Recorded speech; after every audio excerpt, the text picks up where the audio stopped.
ஓசியா 10ஆம் அதிகாரம். இஸ்ரவேல் பலனற்ற திராட்சை செடி, அது தனக்கு தானே கனி கொடுக்கிறது.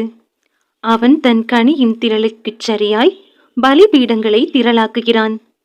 தங்கள் தேசத்தின் செழிப்புக்குச் சரியாய் சிறப்பான சிலைகளை செய்கிறார்கள். அவர்கள் இருதயம் பிரிக்கப்பட்டிருக்கிறது, இப்போதும் குற்றம் சுமத்தப்படுவார்கள். அவர்கள் பலிபீடங்களை இடித்து அவர்கள் சிலைகளை நாசமாக்குவார். நாம் கர்த்தருக்கு பயப்படாமற் போனபடியினால் நமக்கு ராஜா இல்லை. ராஜா இருந்தாலும் நமக்காக என்ன செய்வான் என்று இனி சொல்லுவார்கள். பொய் ஆணையிடுகிற வார்த்தைகளை சொல்லி உடன்படிக்கை பண்ணிக்கொண்டார்கள். ஆகையால் வயல்வெளியின் படைசால்களில் விஷப்பூண்டுகளைப் போல நியாய தீர்ப்பு முளைக்கும். சமாரியாவின் குடிகள் பெத்தாவேனிலுள்ள கன்றுக்குட்டியின் நிமித்தம் பயம் அடைவார்கள். அதற்காக களி கூர்ந்த அதன் ஜனமும் அதன் பூசாசாரிகளும் அதன் மகிமை அதை விட்டு நீங்கி போயிற்றென்று அதற்காக துக்கம் கொண்டாடுவார்கள். அதுவும் அசீரியாவிலே யாரீப் ராஜாவுக்கு காணிக்கையாக கொண்டு போகப்படும்.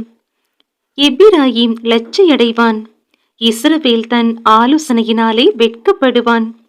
சமாரியாவின் ராஜா தண்ணீரின் மேல் இருக்கிற நுரையைப் போல் அழிந்து போவான். இஸ்ரவேலுடைய பாவமாகிய ஆவேனின் மேடைகள் அழிக்கப்படும். முட்செடிகளும் முட்பூண்டுகளும் அவர்கள் பலிபீடங்களின் மேல் முளைக்கும். பர்வதங்களை பார்த்து எங்களை மூடுங்கள் என்றும், குன்றுகளை பார்த்து எங்கள் மேல் விழுங்கள் என்றும் சொல்லுவார்கள். இஸ்ரவேலே, நீ கிபியாவின் நாட்கள் முதல் பாவம் செய்து வந்தாய். கிபியாவிலே அக்கிரமக்காரர் மேல் வந்த யுத்தம் தங்களை கிட்டுவதில்லை என்று அந்த நிலையிலே நிற்கிறார்கள். நான் அவர்களை தண்டிக்க விரும்புகிறேன்.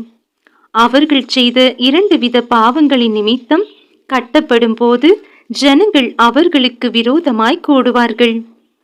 எப்பிராயீம் நன்றாய் பழக்கப்பட்டு போரடிக்க விரும்புகிற கடாரியாய் இருக்கிறான். ஆனாலும் நான் அவன் அழகான கழுத்தின் மேல் நுகத்தடியை வைப்பேன். எப்பிராயீமை ஏர் பூட்டி ஓட்டுவேன்.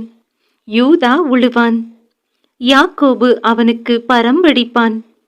நீங்கள் நீதிக்கென்று விதை விதையுங்கள், தயவு கொத்ததாய் அறுப்பு அருங்கள். உங்கள் தரிசு நிலத்தை பண்படுத்துங்கள்.